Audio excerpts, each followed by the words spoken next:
ನಮಸ್ಕಾರ ಫ್ರೆಂಡ್ಸ್, ಶ್ರೀದೇವಿ ಪಾಕಶಾಲೆಗೆ ಸ್ವಾಗತ.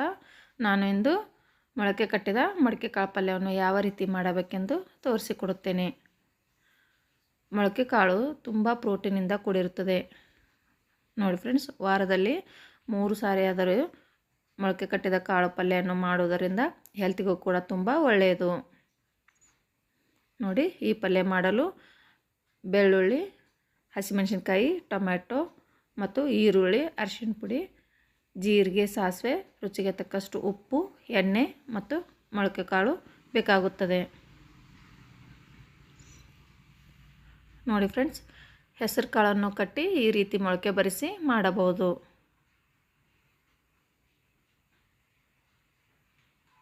ನಂತರ ಒಲೆಯ ಮೇಲೆ ಒಂದು ಕಡಾಯಿಯನ್ನಿಟ್ಟು ಸ್ವಲ್ಪ ಎಣ್ಣೆಯನ್ನು ಹಾಕಿಕೊಂಡಿರುತ್ತೇನೆ.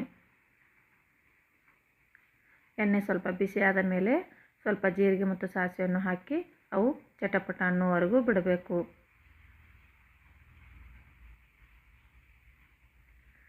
ನಂತರ ಫ್ರೆಶ್ ಆಗಿರುವ ಕರಿಬೇವನ್ನು ಹಾಕಿಕೊಳ್ಳಬೇಕು.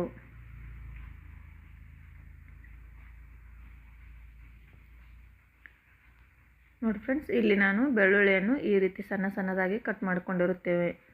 ಬೇಕಾದರೆ ಪೇಸ್ಟ್ ಕೂಡ ಹಾಕಿಕೊಳ್ಳಬಹುದು.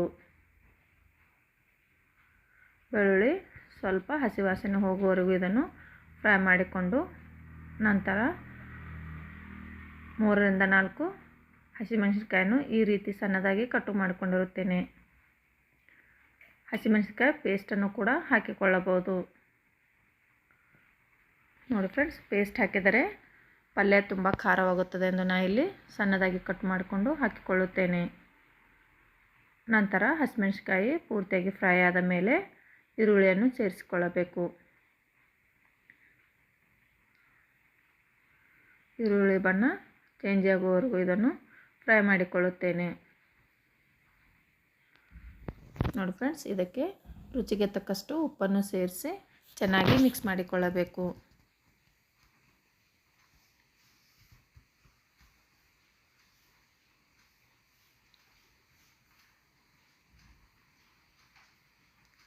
ನಂತರ ಇಲ್ಲಿ ಸ್ವಲ್ಪ ಅರಿಶಿನ ಪುಡಿ, ಸ್ವಲ್ಪ ಚಿಲ್ಲಿ ಪೌಡರ್ ಮತ್ತು ಸ್ವಲ್ಪ ಗರಂ ಮಸಾಲ, ಸ್ವಲ್ಪ ಕಿಚನ್ ಕಿಂಗ್ ಮಸಾಲವನ್ನು ಹಾಕಿಕೊಳ್ಳುತ್ತೇನೆ.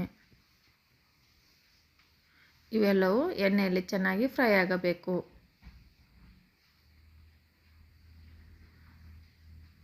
ಈ ರೀತಿ ಎಲ್ಲವನ್ನು ನೀಟಾಗಿ ಎಣ್ಣೆಯಲ್ಲಿ ಫ್ರೈ ಮಾಡಿಕೊಂಡ ನಂತರ ಸಣ್ಣದಾಗಿ ಕಟ್ ಮಾಡಿಕೊಂಡಿರುವ ಟೊಮ್ಯಾಟೊವನ್ನು ಸೇರಿಸಿಕೊಳ್ಳುತ್ತೇನೆ. ನೋಡಿ ಫ್ರೆಂಡ್ಸ್, ಕಾಳನ್ನು ಹಿಂದಿನ ದಿನ ಬೆಳಗ್ಗೆ ಕ್ಲೀನಾಗಿ ವಾಶ್ ಮಾಡಿಕೊಂಡು ಇಡೀ ದಿನ ನೀರಿನಲ್ಲಿ ನೆನೆಯಿಡಬೇಕು. ನಂತರ ರಾತ್ರಿ ಅದನ್ನು ಪೂರ್ತಿಯಾಗಿ ಎಲ್ಲ ನೀರನ್ನು ತೆಗೆದು ಅದನ್ನು ಒಂದು ಬಟ್ಟೆಯಲ್ಲಿ ಕಟ್ಟಿಡಬೇಕು. ಬೆಳಗ್ಗೆ ಆಗುವವರೆಗೂ ಸ್ವಲ್ಪ ಮೊಳಕೆ ಬಂದಿರುತ್ತದೆ. ನಂತರ ಈ ರೀತಿ ಪಲ್ಯವನ್ನು ಮಾಡಿಕೊಳ್ಳಬಹುದು. ಟೊಮ್ಯಾಟೊ ಪೂರ್ತಿಯಾಗಿ ಮೆತ್ತಗಾದ ಮೇಲೆ ಮೊಳಕೆ ಕಾಳನ್ನು ಹಾಕಿಕೊಳ್ಳುತ್ತೇನೆ. ನೋಡಿ ಫ್ರೆಂಡ್ಸ್, 1 ರಿಂದ 2 ನಿಮಿಷಗಳ ಕಾಲ ಈ ರೀತಿ ಎಣ್ಣೆಯಲ್ಲಿ ಚೆನ್ನಾಗಿ ಇದನ್ನು ಹುರಿದುಕೊಳ್ಳಬೇಕು. ಸ್ವಲ್ಪ ಹಸಿ ವಾಸನೆ ಹೋದರೆ ಸಾಕು, ಪಲ್ಯ ತುಂಬ ಟೇಸ್ಟಿಯಾಗಿ ಬರುತ್ತದೆ.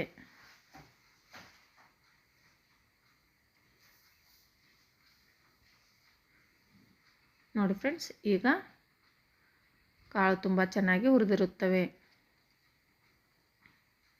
ನಂತರ ಇಲ್ಲಿ ಸ್ವಲ್ಪ ನೀರನ್ನು ಹಾಕಿಕೊಳ್ಳುತ್ತೇನೆ. ಏಕೆಂದರೆ ಕಾಳು ಸ್ವಲ್ಪ ಬಿರುಸಾಗಿರುವುದರಿಂದ ಸ್ವಲ್ಪ ನೀರನ್ನು ಸೇರಿಸಿಕೊಂಡು 3 ರಿಂದ 4 ನಿಮಿಷಗಳ ಕಾಲ ಗ್ಯಾಸನ್ನು ಲೋ ಫ್ಲೇಮಲ್ಲಿ ಇಟ್ಟು ಇದನ್ನು ಬಾಯ್ಲ್ ಆಗಲು ಬಿಡಬೇಕು. ನೋಡಿ ಫ್ರೆಂಡ್ಸ್, ಈ ರೀತಿ ಮೊಳಕೆ ಕಟ್ಟಿದ ಪಲ್ಯವನ್ನು ಮಾಡುವುದರಿಂದ ಇದು ರೊಟ್ಟಿ, ಚಪಾತಿ ಮತ್ತು ಅನ್ನದ ಜೊತೆಗೂ ಕೂಡ ಸೈಡಾಗಿ ತಿನ್ನಿಕೊಳ್ಳಬಹುದು.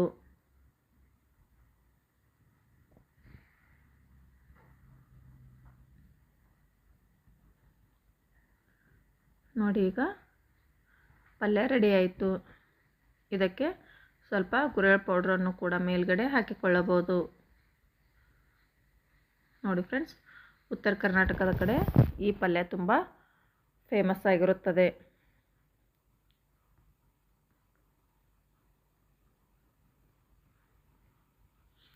ನೋಡಿ, ಈಗ ರುಚಿಯಾದ ಟೇಸ್ಟಿಯಾದ ಮೊಳಕೆ ಕಟ್ಟಿದ ಪಲ್ಯ ರೆಡಿ ಆಯಿತು. ನಿಮಗೂ ಕೂಡ ಈ ರೆಸಿಪಿ ಇಷ್ಟವಾದರೆ ಪ್ಲೀಸ್ ಒಂದು ಲೈಕ್ ಮಾಡಿ, ಶೇರ್ ಮಾಡಿ, ಕಮೆಂಟ್ ಮಾಡಿ ಮತ್ತು ನನ್ನ ಚಾನಲನ್ನು ಸಬ್ಸ್ಕ್ರೈಬ್ ಮಾಡಿಕೊಳ್ಳದಿದ್ದರೆ ಪ್ಲೀಸ್ ಸಬ್ಸ್ಕ್ರೈಬ್ ಮಾಡಿಕೊಳ್ಳಿ.